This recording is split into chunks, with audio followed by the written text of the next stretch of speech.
नमस्कार, मैं हूं आपका दोस्त विजय विद्रोही। आप मुझसे जुड़ चुके हैं, इसके लिए आप सबका तहे दिल से शुक्रिया। अगले 8-10 मिनट में आपसे जुड़े रहने की कोशिश करूंगा। हमारे खास कार्यक्रम विजय फैक्टर में आप सबका स्वागत है।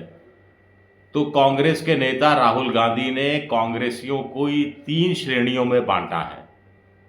एक घोड़े हैं, रेस के घोड़े हैं, दूसरे बारात के घोड़े हैं और तीसरे लंगड़े घोड़े हैं।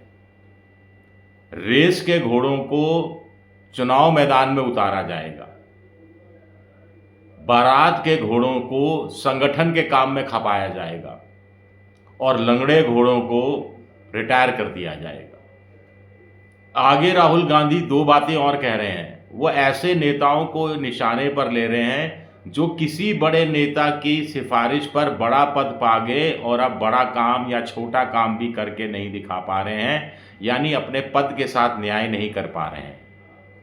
दूसरे, राहुल गांधी ऐसे सीनियर नेताओं से परेशान हैं जो पार्टी के अब काम नहीं आ रहे हैं। राहुल गांधी को इसको मुझे लगता है 3-4 और श्रेणियां बनानी चाहिए थी। एक, कि राहुल गांधी को ऐसे नेताओं से ज़्यादा परेशान होना है जो पार्टी से ज़्यादा अपने परिवार को आगे बढ़ा रहे हैं। राहुल गांधी को ऐसे नेताओं से छुटकारा पाने के लिए कोई पहल करनी पड़ेगी जो पार्टी से ज़्यादा पैसे पर ध्यान दे रहे हैं, जिन पर विधानसभा चुनाव में, लोकसभा चुनाव में टिकट बेच देने, अपने खासम खासों को टिकट दे देने के आरोप लगते हैं। राहुल गांधी को अपने आसपास की कोटड़ी पर ज़्यादा ध्यान देना चाहिए, जहां कई कई साल पुराने महासचिव, दूसरे नेता भरे पड़े हैं और जिनको लेकर कांग्रेस के ज़िला स्तर के, राज्य स्तर के नेता, केंद्र स्तर के नेता भी शिकायत करते रहे हैं कामकाज को लेकर। एक नेता जिसका नाम मैं नहीं लेना चाहूँगा, जो राहुल गांधी के पीछे हर तस्वीर में नज़र आते हैं, उनके बारे में क्या राहुल गांधी ने कोई फैसला किया है? और नहीं किया है तो क्यों नहीं किया? और किया है तो फिर ये रेस के घोड़े में आएंगे ये सज्जन, बारात के घोड़े में आएंगे ये सज्जन, या लंगड़े घोड़े में आएंगे?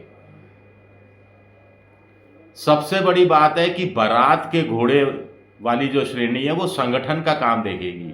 यहां मुझे लगता है राहुल गांधी महा गलती कर रहे हैं, क्योंकि संगठन तो आधार है, संगठन तो किसी पार्टी की जान होता है, नींव होता है। संगठन अगर मजबूत होगा तो कार्यकर्ताओं में उत्साह पैदा होगा। संगठन अगर मजबूत होगा तो कांग्रेस के ऊपर के आला कमान के नेताओं की आवाज़ संगठन के माध्यम से ही जनता तक, अपने समर्थकों तक, अपने उम्मीदवारों तक पहुंचेगी। और अगर संगठन में ही बारात के घोड़े बैठा दिए गए, बारात के घोड़ों से मतलब है कि जो कुछ बड़ा कोई अवसर हो जाए या कुछ बाराती आगे नाचने लग जाए, पैसा देने लग जाए तो नाचना शुरू कर देते हैं, नहीं तो रुक जाते हैं। कुल मिलाकर बारात के घोड़े वहां थम जाते हैं और कोई नहीं नाचता तो आगे चलने लगते हैं। तो ये एक चीज़ समझ से, मेरी समझ से कम परे है कि बारात के घोड़ों को तो रिटायर कर देना चाहिए था और लंगड़े घोड़ों को तो अब तक रिटायर कर दिया जाना चाहिए था। अब ये जो लंगड़े घोड़े हैं ये 75 साल से ऊपर वाले माने जाएंगे, जैसा बीजेपी में माना जाता है कि 75 के बाद रिटायर हो जाना है। ये एक्सेप्शनल है बीजेपी में ये काम। ये मोदी, अमित शाह और एक आध और नेता, उन पर शायद लागू नहीं हो, या हो भी तो पता नहीं, अभी पता लग जाएगा सितंबर में। लेकिन कांग्रेस में राहुल गांधी क्या अपने कार्यकर्ताओं का उत्साह जगाने के लिए इस तरह की बड़ी बड़ी बातें कर रहे हैं? क्या सीनियर नेताओं को दबाने के लिए, थोड़ा धमकाने के लिए, थोड़ा चुनौती देने के लिए ये सारी बड़ी बड़ी बातें कर रहे हैं, या वाकई में वो बड़ा रिवैम्प, बड़ा काया पलट कांग्रेस की कर देना चाहते हैं? यहाँ 2 चीज़ें और हैं जो समझना बहुत ज़रूरी है मेरे हिसाब से, कि आप रेस के घोड़े, बारात के घोड़े, लंगड़े घोड़े, घोड़े के भेष में गधे, गधे के भेष में खच्चर, तमाम बातें आप करते रहिए, लेकिन सबसे बड़ी बात है कि जो आपने कुछ समय पहले कहा था कि प्रदेश कांग्रेस अध्यक्ष पीसीसी से ऊपर ZCCC को रखा जाएगा, ज़िला कांग्रेस कमेटियों को रखा जाएगा, ज़िला अध्यक्षों के हाथ में बड़ी ताकत सौंपी जाएगी। ज़िला अध्यक्ष तय करेंगे कि उनके इलाके में लोकसभा और विधानसभा का चुनाव कौन लड़ेगा। इसके लिए दिल्ली में किश्तों में सम्मेलन भी किए गए, 700 के आसपास ज़िला अध्यक्ष भी बनाए गए, लेकिन इसका कोई फॉलोअप हुआ क्या, मैं जानना चाहूँगा, या ये घोषणा होकर रह गई। अगर नए ज़िला अध्यक्षों की नियुक्ति भी सीनियर नेता करने लगे, जैसा राहुल गांधी इशारा कर रहे हैं, उनकी सिफारिश पर जिला अध्यक्ष नियुक्त होने लगे, तो फिर ऐसे जिला अध्यक्षों का कोई मतलब नहीं है। क्योंकि जब उम्मीदवारों का नाम भेजने की बारी आएगी, चाहे विधानसभा के हों चाहे लोकसभा के हों, तो जिन बड़े नेताओं ने उनको जिला अध्यक्ष बनाया है, उनके या उनके आस पड़ोसियों के या भतीजों या परिवार के नाम भेज दिए जाएंगे। तो इससे कितना परिवर्तन आएगा।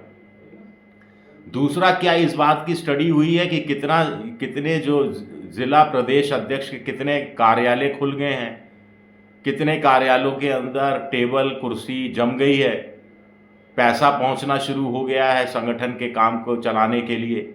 बहुत कंजूसी भी हुई तो एक ज़िले में एक महीने में 1 लाख रुपए से कम का क्या खर्चा होगा, जिसमें पानी बिजली लाइट वगैरह का खर्चा शामिल है, चाय पानी का खर्चा शामिल है। 1 लाख तो बहुत मामूली बता रहा हूँ।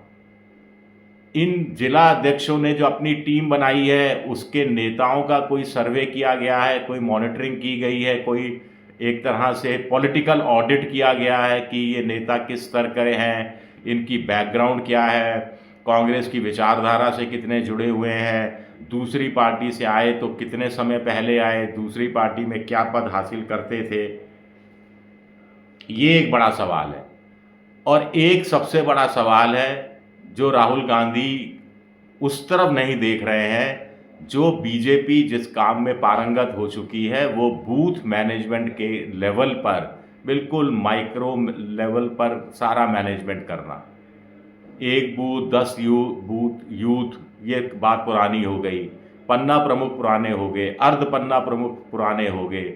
अब पन्ना समितियां बनने लगी हैं इलाके में। बूथ एक कार्यकर्ता के पास एक बूथ में कम से कम 6 या 8 वोटरों को लाने का जिम्मेदारी सौंप दी गई है। और इस तरह से बूथों पर कब्जा जो इस ढंग से बीजेपी कर रही है, उस मामले में कांग्रेस बहुत पीछे है। अभी भी माना जाता है कि जब काउंटिंग होती है तो लंच के बाद कांग्रेस का एजेंट दिखाई नहीं देता है, और राहुल गांधी इस तरफ कितना जोर लगा रहे हैं, मुझे तो लगाते हुए दिख नहीं रहे। अब ये रेस के घोड़े, बारात के घोड़े, लंगड़े घोड़े, खच्चर घोड़े, गधे घोड़े, ये सारी चीज़ें जनता में उत्साह जगाने के लिए, कार्यकर्ताओं में उत्साह जगाने के लिए अपनी जगह ठीक हैं, लेकिन क्या कांग्रेस वाकई में मजबूत हो पाएगी जब बारात के घोड़े संगठन का काम करते हुए दिखाई देंगे? ये भी अपने आप में एक बड़ा सवाल उठता है। शुक्रिया मेरा ये वीडियो देखने के लिए। पसंद आए तो लाइक कीजिए, सब्सक्राइब कीजिए, शेयर कीजिए।